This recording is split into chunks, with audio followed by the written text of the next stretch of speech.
मुख्यमंत्री पुष्कर सिंह धामी ने किया रैट माइनर्स को सम्मानित। सिलक्यारा टनल रेस्क्यू ऑपरेशन में निभाई थी महत्वपूर्ण भूमिका। कहा रैट माइनर्स ने कर दिखाया था नामुमकिन को मुमकिन।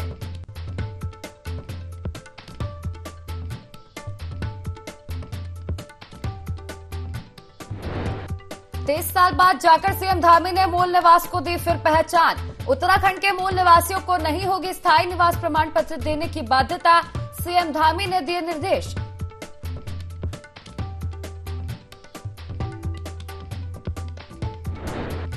पारंपरिक खेलों को बढ़ावा देगी बीजेपी किसान मोर्चा। प्रदेश के सभी 272 मंडलों में आयोजित होगी कबड्डी प्रतियोगिता। 23 दिसंबर को होगी कबड्डी फाइनल।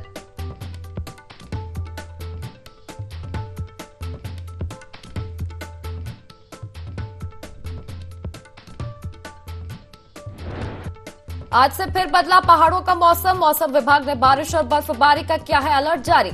आने वाले दिनों में ठंड बढ़ने के आसार।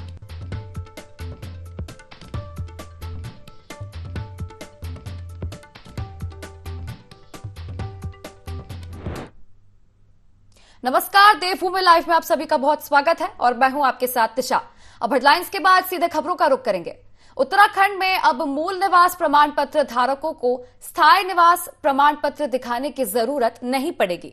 राज्य के मूल निवासियों व सामाजिक संगठनों की भावनाओं को ध्यान में रखते हुए धामी सरकार ने ये आदेश जारी किए हैं। मुख्यमंत्री पुष्कर सिंह धामी ने कहा कि राज्य के मूल निवासियों को कई स्थानों पर स्थायी निवास प्रमाण पत्र समेत अन्य पत्रों को दिखाने की बाध्यता की जाती है। ऐसे में सरकार ने निर्णय लिया है कि जिनके पास मूल निवास प्रमाण पत्र हो उन्हें स्थायी प्रमाण पत्र दिखाने की बाध्यता नहीं होगी।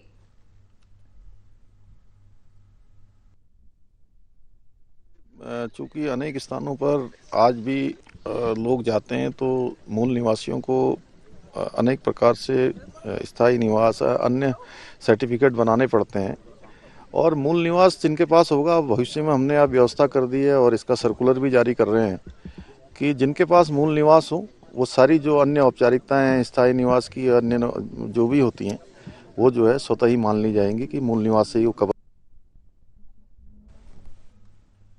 हल्द्वानी में कांग्रेस ने नैनीताल जिला सम्मेलन आयोजित किया जिसमें प्रदेश अध्यक्ष करण महारा, नेता प्रतिपक्ष यशपाल आर्य सहित कई विधायक मौजूद रहे। सम्मेलन में पार्टी पदाधिकारियों के साथ ही पूर्व विधानसभा प्रत्याशी भी शामिल हुए। अब इस दौरान लोकसभा चुनाव से पहले कार्यकर्ताओं को मजबूती से पार्टी के लक्ष्य को हासिल करने को प्रेरित किया। इस दौरान मंच से कई वरिष्ठ नेताओं और कार्यकर्ताओं ने अपनी नाराजगी भी जाहिर की और एकजुटता से विपक्षियों को परास्त करने की रणनीति बनाई गई।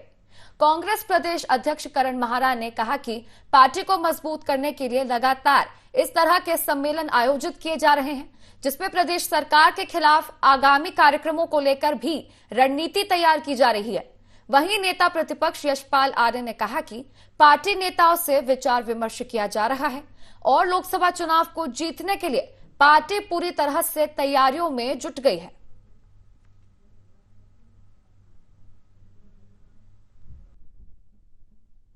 जिलाध्यक्ष महोदय और महानगर अध्यक्ष महोदय को बधाई देता हूँ। सफल आयोजन हुआ है पूरे जिले से, पूरे महानगर क्षेत्र से।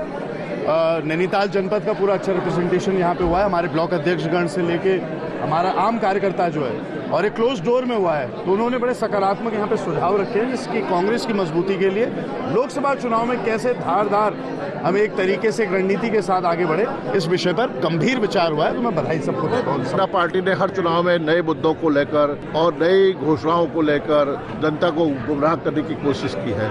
हम निश्चित रूप से सदन में पुरजोर तरीके से पहले ड्राफ्ट हमें मिल जाए क्या उसका मसौदा है, उसके पश्चात निश्चित रूप से हम इस पर बातचीत करेंगे। सदन में इस मामले को गंभीरता से उठाएंगे और हम चाहते हैं कि इसमें पूरे मसौदे को देखकर अध्ययन कर उसके बाद हम अपनी प्रतिक्रिया देंगे। जिला सम्मेलनों की आवश्यकता महसूस हो रही थी और हम 3 अलग अलग फेजेस पे काम कर रहे हैं इस समय। देवप्रयाग से हमने जहाँ से गंगा जी बनती है वहाँ से हमने इसका शुरुआत की थी।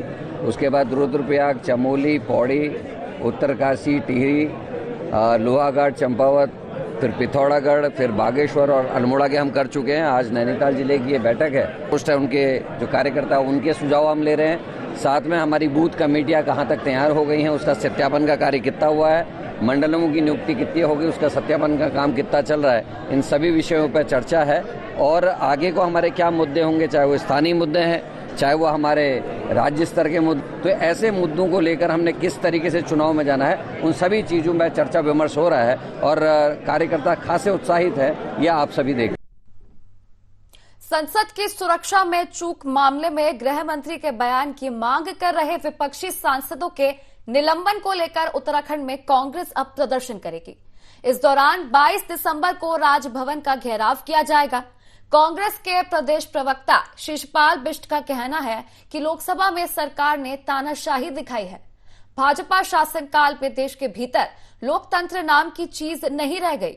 शिशपाल बिष्ट का कहना है कि भाजपा ने संसद को प्राइवेट लिमिटेड कंपनी बनाने के बारे में सोच रखा है।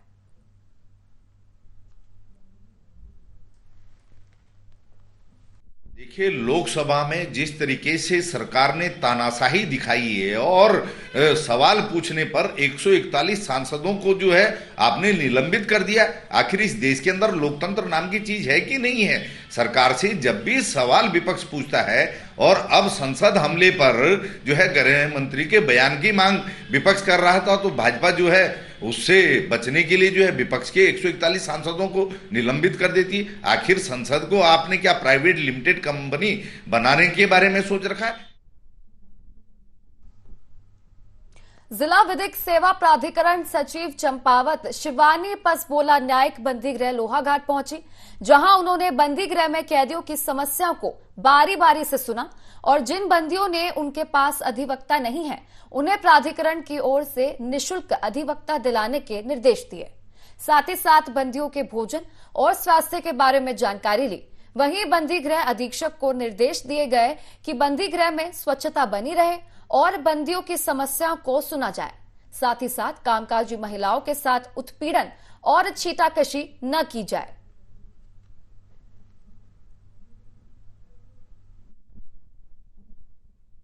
सेवा प्राधिकरण के निर्देशानुसार जितने भी विचाराधीन बंदी हैं या जो सजा याफ्ता बंदी घंटी है, उनको उनके अधिकारों से अवगत कराने का जो निर्देश दिया गया है जिला विधिक सेवा प्राधिकरण को, उसी के क्रम में प्रत्येक बुधवार जो जेल समीक्षा दिवस होता है, उस दिन हमारे द्वारा यहाँ विजिट किया जाता है।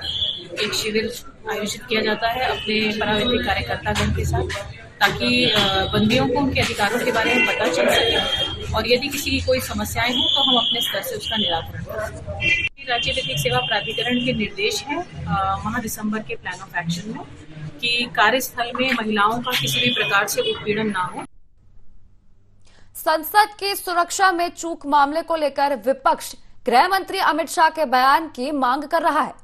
तब विपक्ष के सवाल से बचने के लिए भाजपा ने 141 सांसदों को निलंबित कर दिया है, जिसके विरोध में उत्तराखंड प्रदेश कांग्रेस ने आगामी 22 दिसंबर को राजभवन घेराव किए जाने का आह्वान किया है। कांग्रेस पार्टी के प्रदेश प्रवक्ता शिशपाल बिष्ट का कहना है कि लोकसभा में सरकार ने जिस तरह से तानाशाही दिखाई और सवाल पूछने पर 141 सांसदों को निलंबित कर दिया है। उन्होंने सवाल उठाया कि भाजपा शासन काल में देश के भीतर लोकतंत्र नाम की चीज अब नहीं रह गई, क्योंकि विपक्ष जब भी सत्ता पक्ष से अडानी मामले, देश की सुरक्षा, अग्निपथ योजना, महंगाई और बेरोजगारी पर सवाल उठाता है। कांग्रेसी नेताओं का कहना है कि राजभवन घेराव के दौरान बड़ी संख्या में कांग्रेसी कार्यकर्ता और वरिष्ठ नेता शामिल होने जा रहे हैं, ताकि सरकार को जगाया जा सके।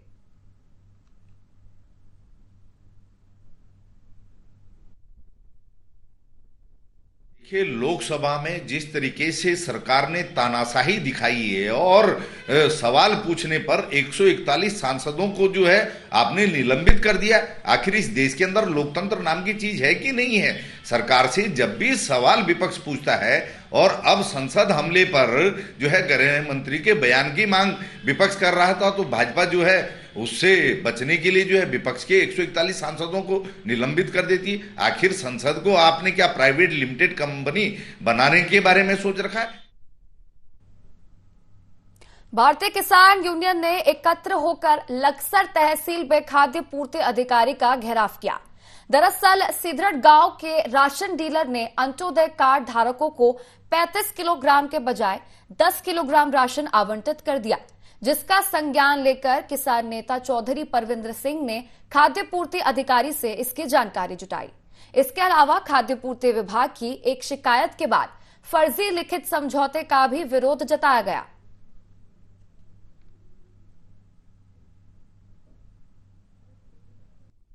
कार्ड थे और उन पर जो है 10 किलो अनुदेय था और जो वैसे कार्ड थे सफेद उन पर भी ऐसे ही दे रहा था। फिर हमने जो है शिकायत करी एसडीएम को, उन्होंने जो है इन्हें लिखा तो उन्होंने जो है संबंध जाकर जांच करी, बयान दर्ज करे, उसमें दोषी पाया था। तो मैं गया था राशन लेने, तो डीलर ने मन पूछा भाई कितना मिलो, कहने लगा ऊपर तो इतना ही मिल रहा। हमने फिर इकट्ठे होकर शिकायत करी जी, शिकायत कर दी जी, सब काम हो गए, जांच करना है हमारी। हमने फिर सारी बताई, उन्होंने हमारे कार्ड देखे, हमारी यूनिट कहने लगे जी 2 यूनिट ये कम कर दो, कभी 1 यूनिट कम कर दिए कार्ड में, 5 किलो उसमें तो गायब कर दिया, 10 किलो उसमें तो गायब कर दिया। लक्सर तहसील के गांव पड़ता है सीरडू, जहाँ पे पिछले 4 महीने से कोटा सस्पेंड चल रहा था, लेकिन गांव वालों ने हमारे पास आकर अपनी समस्या बताई और बताया कि वही कोटे वाला दोबारा कोटा बांट रहा है, जबकि उसका कोटा बताया गया है कि सस्पेंड चल रहा है। तो हम अभी विभाग में आए थे, एआरओ डिवीजन से हमारी बात हुई है और इनके पास एक कमेटी का आया हुआ है लेटर डीएसओ के यहाँ से, एक संयुक्त कमेटी जांच करेगी। हमने उनसे प्रस्तुत जो लेटर था वो लेटर रिसीव ले लिया है, बाकी 1-2 दिन का समय उन्होंने मांगा है मौखिक रूप से। अगर 1-2 दिन में नहीं काम होता है उचित रूप से तो इनके खिलाफ धरना प्रदर्शन, आंदोलन एवं धरना प्रदर्शन यहाँ दिया जाएगा। खटीमा नगर पालिका क्षेत्र में उप जिलाधिकारी रविंद्र बिष्ट ने ठेला फड़ व्यवसायियों को पुरानी तहसील कैंपस में अस्थायी तौर पर वेडिंग जोन को व्यवस्था की। दरअसल खटीमा नगर पालिका क्षेत्र के विभिन्न मार्गों पर फड़ व्यवसायी बेतरतीब ढंग से ठेला फड़ लगा देते हैं, जिससे शहर में हर रोज जाम की स्थिति बनी रहती है, जिसको देखते हुए उप जिलाधिकारी ने महत्वपूर्ण निर्णय लेते हुए अस्थायी वेंडर जोन की व्यवस्था की, जिससे फड़ व्यवसायियों को बार बार हटने की परेशानी से छुटकारा तो मिलेगा, लेकिन इसके साथ ही शहर में जाम की स्थिति से निजात भी मिलेगा।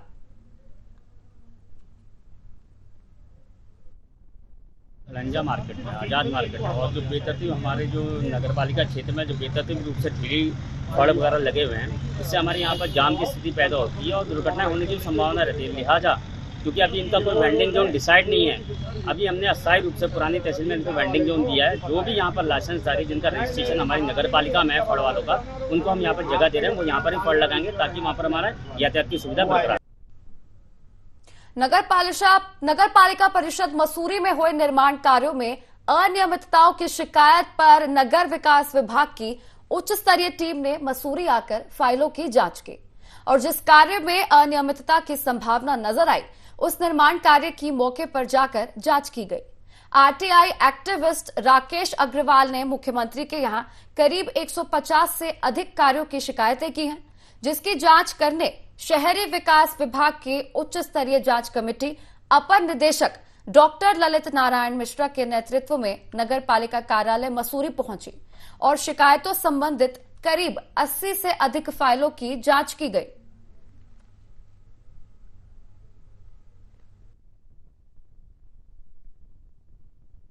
लगभग मुख्यमंत्री पर शिकायत भेजी थी और उन्होंने संज्ञान लेकर इसको जांच के लिए भेजा है, जिसमें से नगर पालिका द्वारा केवल 50 या 60 के लगभग फाइलें इनको दी गई, बाकी फाइलें इन्होंने दी नहीं है और उसके लिए मुझे आज यहाँ बुलाया भी गया है। तो मैंने उनको कह दिया है जो जांच कमेटी है कि भाई कुछ शिकायतें तो अभी पेंडिंग है और कुछ पे जांच चल रही है। देखिए, नगर पालिका परिषद मसूरी में राकेश अग्रवाल शिकायत करता है। उन्होंने कुछ शिकायत की थी जिसमें उन्होंने कुछ तथ्य भी दिए हैं और बताया है कि कुछ कार्य जो है रिपीट हुए हैं, कुछ कोटेशन खुलने के पहले, निविदाएं खुलने के पहले हो गए हैं। तो उसकी जांच के लिए उच्च स्तरीय कमेटी बनाई गई है, उसके तहत हम लोग यहाँ पे आए हुए हैं और इसका पत्रावलियों का निरीक्षण कर रहे हैं और भौतिक निरीक्षण भी करेंगे। जो प्रिलिमिनरी रिपोर्ट आई है उसके आधार पे हम लोगों ने पत्रावलियाँ निकाली हैं और पत्रावलियों के हम लोगों ने परीक्षण किया है। जहाँ जहाँ पर अनियमितता दिख रही है वहाँ पे हम लोग भौतिक निरीक्षण करने जा रहे हैं। देश में एक बार फिर से कोविड पैर पसार रहा है। हाल ही में कोविड के नए वेरिएंट JN1 की पुष्टि की गई है और इसके खतरे को बढ़ता देख उत्तराखंड में स्वास्थ्य विभाग अलर्ट हो गया है। वहीं प्रदेश के स्वास्थ्य सचिव ने जिले के सभी CMO को अस्पतालों में कोविड को लेकर अपडेट रखने के निर्देश दिए हैं। आपको बता दें कि कोविड में जिस ऑक्सीजन को लेकर पूरे देश में अफरा तफरी मची थी और जिसकी उपलब्धता न होने से कई लोगों की जान गई थी, तभी कोविड से लोगों की जान बचाने के लिए लोहाघाट उप जिला चिकित्सालय में लाखों रुपए की लागत से ऑक्सीजन जनरेशन प्लांट लगाया गया था, जो कि पिछले 3 सालों से बंद है। वहीं CMO चंपावत डॉक्टर के अग्रवाल ने बताया है कि प्लांट को ठीक कराने के लिए जिला योजना से 3.5 लाख रुपए मिल चुके हैं, जिसके लिए टेंडर प्रक्रिया कराई जा रही है। वहीं कोरोना के खतरे को देखते हुए सभी अस्पतालों को अलर्ट मोड में रख दिया गया है। साथ ही साथ लोगों से मास्क पहनने और 2 गज की दूरी अपनाने की अपील भी की है।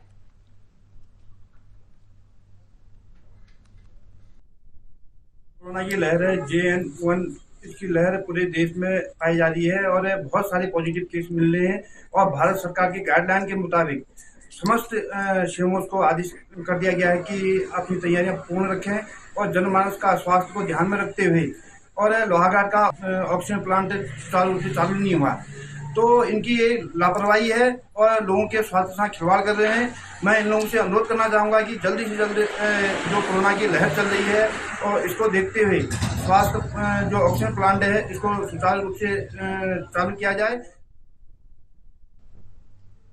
उपराष्ट्रपति जगदीप धनखड़ की विपक्ष के नेताओं द्वारा की गई मिमिक्री के विरोध में भारतीय जनता पार्टी किसान मोर्चा देश भर में विरोध प्रदर्शन कर रहा है।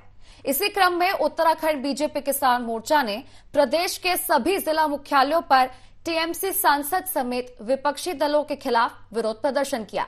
इस मौके पर बीजेपी किसान मोर्चा के अध्यक्ष जोगिंदर सिंह पुंडरीर ने विपक्ष पर संवैधानिक पद की गरिमा तार-तार करने के साथ ही किसानों और बैकवर्ड समाज की निंदा करने का आरोप लगाया है।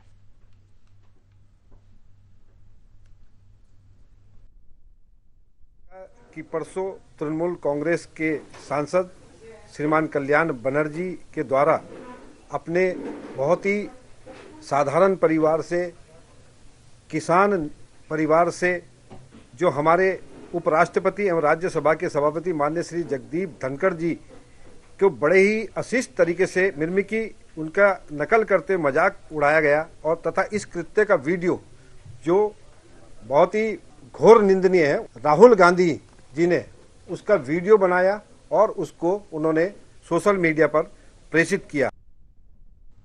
जोशीमठ के खिलाड़ी टेबल टेनिस में लगातार आगे बढ़ रहे हैं। कई खिलाड़ियों ने इंटरनेशनल स्तर पर बाजी मारी है। खिलाड़ी अब राज्य खेल महाकुंभ हरिद्वार में भी अपना विजय अभियान जारी रखे हुए हैं। वहीं हरिद्वार खेल ग्राउंड से एक बहुत ही अच्छी खबर आई है कि जोशीमठ के दुरुस्त गांव किमाड़ा की होनहार टेबल टेनिस खिलाड़ी अंशिका नेगी ने एक बार फिर अपना परचम लहराया है। अब फाइनल में अंशिका नैनीताल जिले की भूमिका से गोल्ड मेडल के लिए मुकाबला लड़ेगी।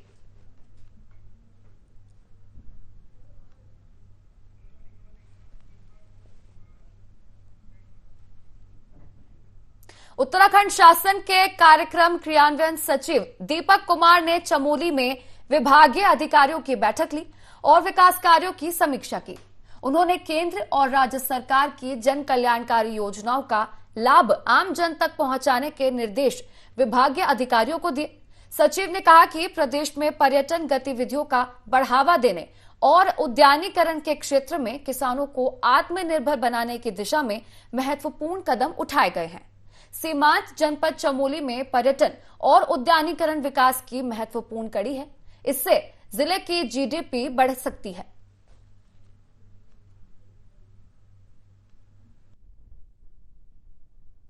और जिला मुख्यालय में बैठक लेने से पहले मैंने तीनों ब्लॉक में प्रैक्टिकली निरीक्षण करने के बाद मैं मुख्यालय में आया और वहाँ जनता से जो संवाद मैंने किया है, मैं चोपता गांव में रात्रि विश्राम किया है, सोल्टा गांव में लोगों से जन संवाद किया है और यहाँ पे अभी मैं आज वन विकास मेले में भी शामिल हुआ था, तो वहाँ भी जनता और जनता के प्रतिनिधियों से मिलने का मौका मिला। तो उसमें जो लोग वहाँ पे समस्याएं बताते हैं उन सब का संकलन करके यहाँ पे आज अधिकारियों को यथा दिशा निर्देश दिए गए और भ्रमण करने का हमारा अभियान ये काफ़ी समय से चल रहा है और भ्रमण करने के उपरांत वहाँ जो समस्याएं हैं उनका संकलन करके यथा उनका समाधान किया जाता है और जिला स्तर से जो समाधान नहीं होता उसको शासन स्तर पर समाधान। औली की प्राकृतिक सुंदरता को बरकरार रखने के लिए क्लीन औली ग्रीन औली के संदेश के साथ नगर पालिका ने स्वच्छता अभियान चलाया। नगर पालिका के सफाई सुपरवाइजर अनिल कुमार ने बताया कि क्रिसमस पर्व को देखते हुए ये विशेष स्वच्छता अभियान चलाया गया। साथ ही साथ पर्यटकों को भी कूड़ा डस्टबिन में ही डालने की सलाह दी गई है।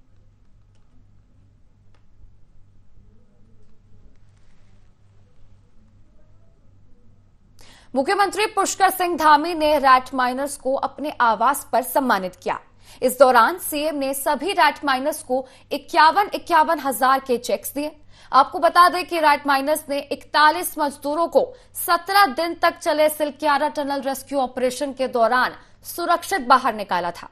मुख्यमंत्री पुष्कर सिंह धामी ने कहा कि रैट माइनर्स ने अपनी जान की परवाह न करते हुए टनल के अंदर जाकर खुदाई करने के साथ ही पाइप काटने का कार्य किया था, जिसे सफलता तक पहुंचाने में रैट माइनर्स का बहुत बड़ा योगदान रहा है।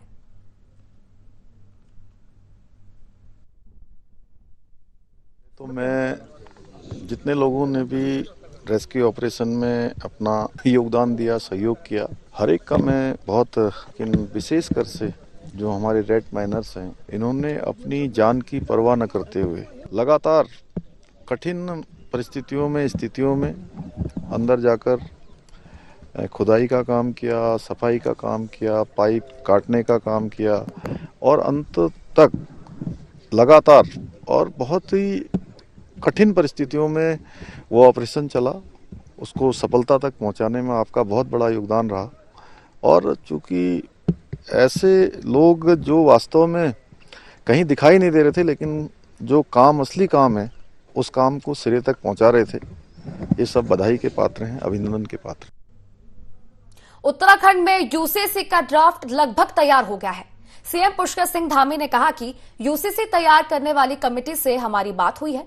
कमेटी जनवरी में अपनी रिपोर्ट दे देगी, जिसे जनवरी के आखिरी हफ्ते या फरवरी में विधानसभा सत्र में पेश किया जाएगा।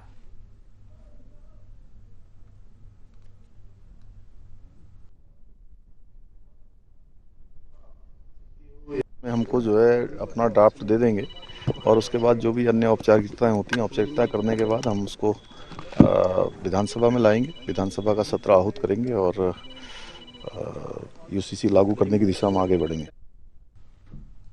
तो इसी के साथ देवभूमि लाइव में फिलहाल इतना ही। आप बने रहिए IND 24 के साथ। नमस्कार।